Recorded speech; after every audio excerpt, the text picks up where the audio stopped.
Buenos Aires, Cauca, 14 de abril del año 2015.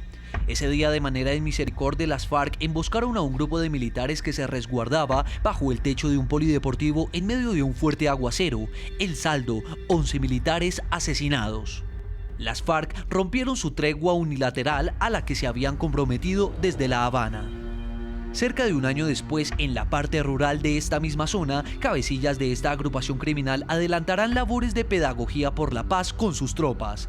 Los protocolos contemplan que la actividad no podrá adelantarse en centros poblados, ni en cabeceras municipales, ni corregimentales. Un hecho al que hizo caso omiso la agrupación criminal el pasado 18 de febrero, cuando hizo proselitismo armado en La Guajira, o como lo reveló el programa La Noche con estas fotografías del 25 de enero en la población de Puerto Leguízamo y Puerto Guzmán, zona del Bajo Putumayo. Según conoció nuestra unidad investigativa a través de la Fundación Paz y Reconciliación, antes de la prohibición del gobierno, las FARC habrían hecho este tipo de jornadas en La Guajira con el bloque Caribe, otra en Arauca con el bloque Briceño, en Caquetá y Putumayo con el bloque Sur y en Antioquia. Las zonas restantes donde delegados de las FARC tienen previsto adelantar su denominada pedagogía por la paz son, además del departamento del Cauca, también harán presencia en Nariño, Valle del Cauca y el sur del Chocó, donde opera el bloque Alfonso Cano. Según conoció nuestra unidad investigativa, alias Pablo Catatumbo será quien lidere esta visita.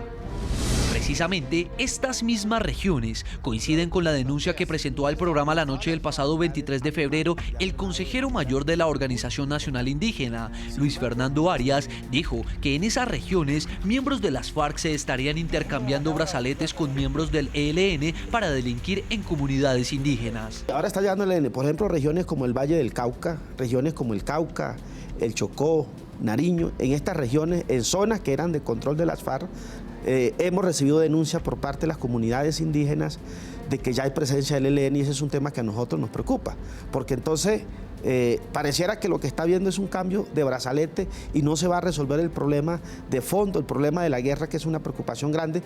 Según la Fundación Paz y Reconciliación, la otra jornada de pedagogía por la paz que adelantarán las FARC se realizará con el bloque Comando Central, que hace presencia en el sur del Tolima, Huila y parte del eje cafetero.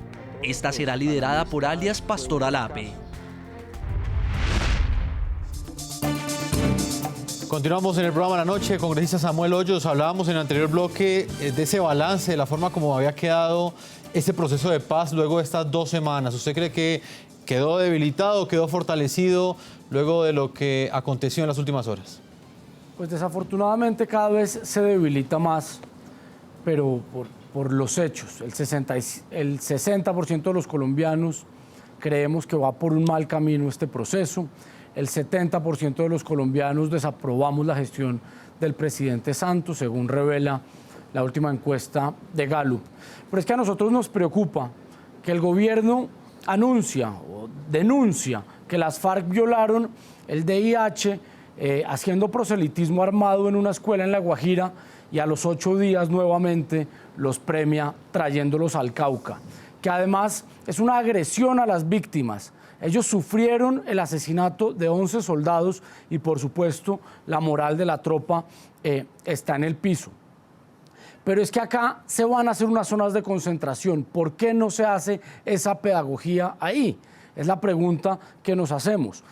Otra cosa que nos preocupa es que utilicen al ELN como el brazo armado de las FARC, que se cambien de brazaletes. Históricamente no había presencia del ELN en el departamento del Cauca.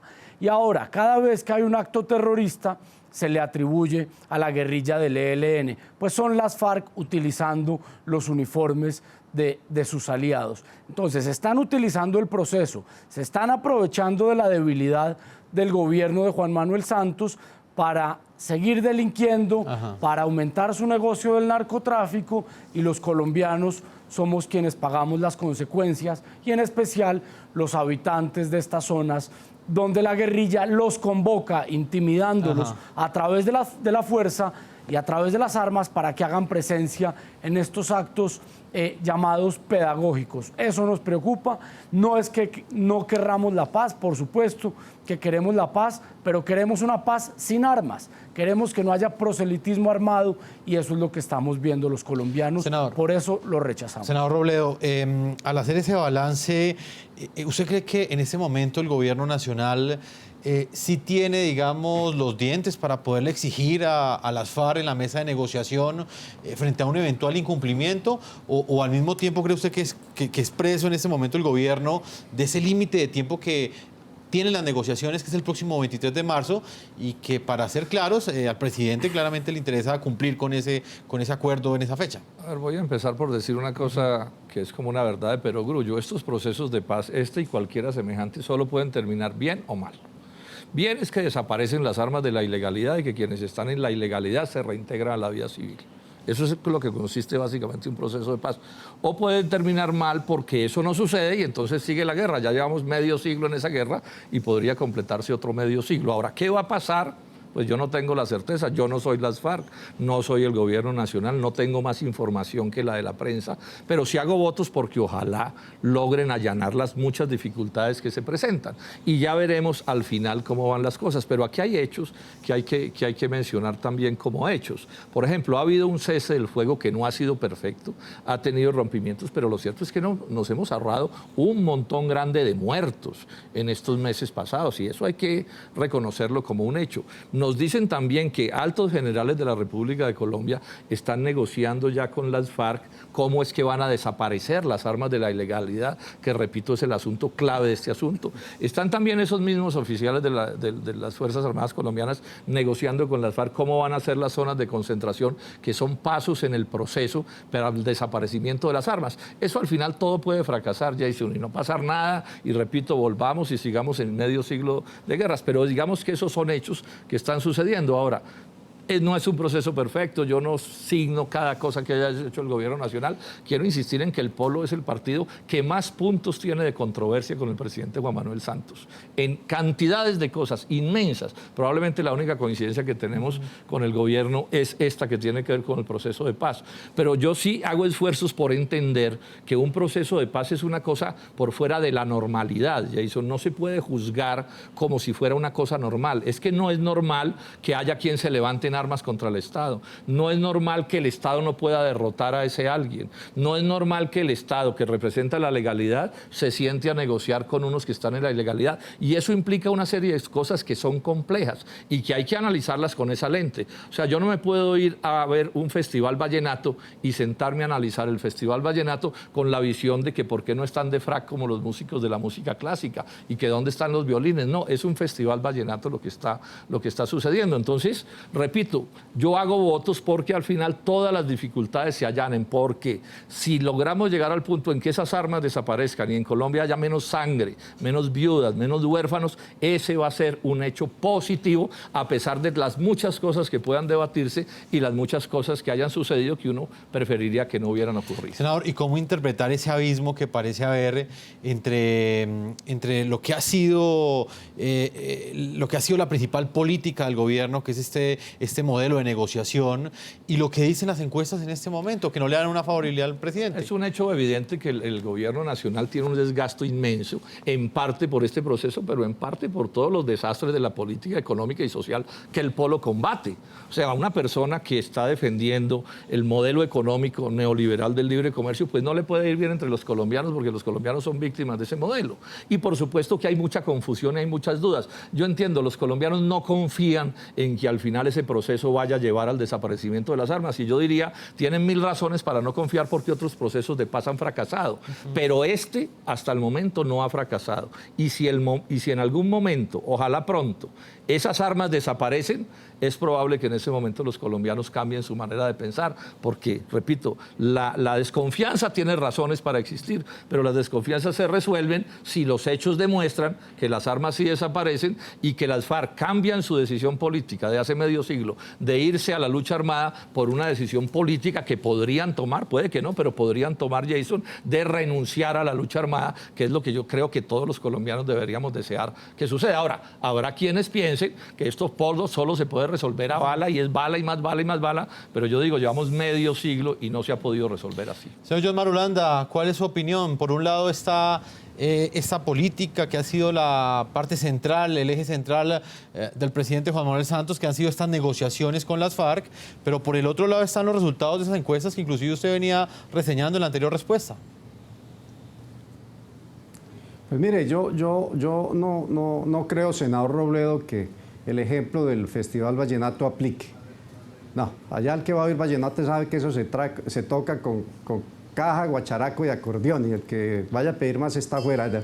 Y esto es muy serio. Esto, como usted bien lo dice, es muy serio. Y como decimos en Manizales, en mi tierra, en el desayuno se sabe lo que va a ser el almuerzo. ¿Cómo van a hacer las FARC su campaña política si es que entregan o dejan, como dicen ellos, las armas? Es muy difícil que ellos, que deben de estar consultando las encuestas, no vayan a darse cuenta que en Colombia no los quieren, que desde hace 15 años tienen el 2-3% de aprobación, que es la aprobación de sus amigos. Rechazan las FARC, ese es un hecho evidente, incontrovertible, que no se puede negar. Eso explica en gran parte los procesos de intimidación que ellos han venido haciendo en esa supuesta docencia sobre la paz. La hacen con un fusil al hombro. Que se quiten el fusil del hombro a ver cómo les va. ¿Usted aspira a eso, senador? Yo también aspiro a eso. Estoy seguro que el doctor Hoyos también aspira a eso, a que vengan a la plaza pública a ver quién les va a ir, a ver quiénes vamos a votar por los proyectos de las FARC, que tienen el desprestigio más grande del país. Entonces, hay que tomar esto con seriedad, porque este proceso nos está llevando a unos puntos de quiebre muy delicados que lo único que hacen es, repito, generar desconfianza, incredulidad, falta de piso, de base, para que el pueblo colombiano le crea un proceso de esta magnitud. Vamos a hacer una segunda pausa comercial, no sin antes leer algunas de las respuestas que han llegado en este momento de nuestros televidentes al tema de análisis que hemos planteado hoy. La opinión de ustedes frente a la decisión que ha tomado el gobierno colombiano de autorizar nuevas visitas pedagógicas de cabecillas de las FARC a sus campamentos. ¿Cuál es la opinión de ustedes? Vamos a leer algunos de los mensajes que ustedes envían a esta hora de la noche. Salma Durango dice, ellos son los que ponen las condiciones, el gobierno acata. Rubén Darío Bravo dice hasta ahora, el proselitismo armado de las FARC en Conejo no puede quedar en simples hechos inaceptables, se debe sancionar fuerte. Elvialuz Arango dice, Santos está confiando en criminales sin importar lo que colombianos opinemos. Son los mensajes que llegan a esta hora de algunos de nuestros televidentes. Vamos a una segunda pausa y ya regresamos a la parte final de este programa La Noche.